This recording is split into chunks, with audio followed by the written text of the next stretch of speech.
initially it just has the thought, I'm lazy, etc., right? And then it adds a little bit more. But how do we go from there to anger, for instance, and hatred and aversion? How do we go from there to craving, to extreme, like I need this, I can't be without that, etc.? How do we go there from there to guilt? How do we go there from there to envy, arrogance? Okay. So initially, for instance, I think like hatred and longing and envy, craving, they all have some positive counterpart, which we just don't call anger or aversion or whatever. There's a positive counterpart, even with regard to self-centeredness. There's a positive counterpart, okay?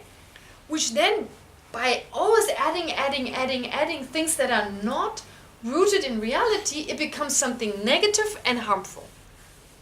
So when we talk about selfishness, how do we come from something positive that's rooted in reality, that is based in reality, to selfishness?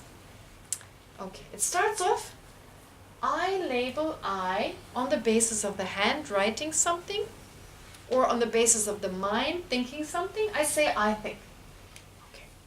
Or for instance, I'm sad. There's a certain awareness, a consciousness that feels I'm sad.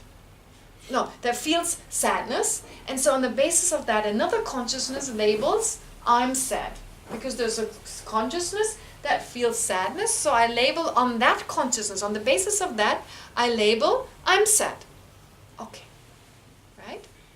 So when Alain says I'm lazy, right, then there's a feeling of displeasure.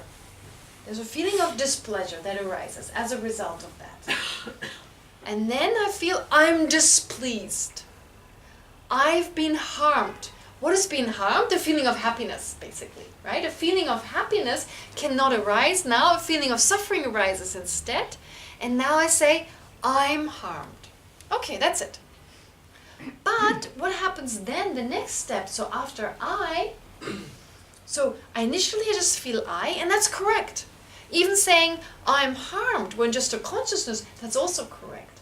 But we add something more. There's a sense I that is more than just that labeled on the basis of a mind or a body. There's a sense I is a separate entity. We add a little bit more. It's separate now. And because it's here and not there, it's close to my consciousness feels it's more precious because it's closer to the consciousness, right? I label the I on the consciousness and the mind, which is on the consciousness and the body, which is here. So it's more precious. If this is more precious, my happiness is more precious. More precious than your happiness. Because that's what the consciousness wants. It wants to be happy, it doesn't want to suffer. So my happiness is more precious. So my happiness is more important than yours. So you see, where I initially just started off I as opposed to you, for the sake of convenience, I added a whole different story, a separate I, which has a separate happiness, which and I go from an I that is rooted in reality, that is just labeled, as opposed to you and me, and this mind's happiness being just as important as your mind's happiness. I feel my happiness is more important, my well-being is more important, and I can sacrifice yours for my sake when it comes down to that.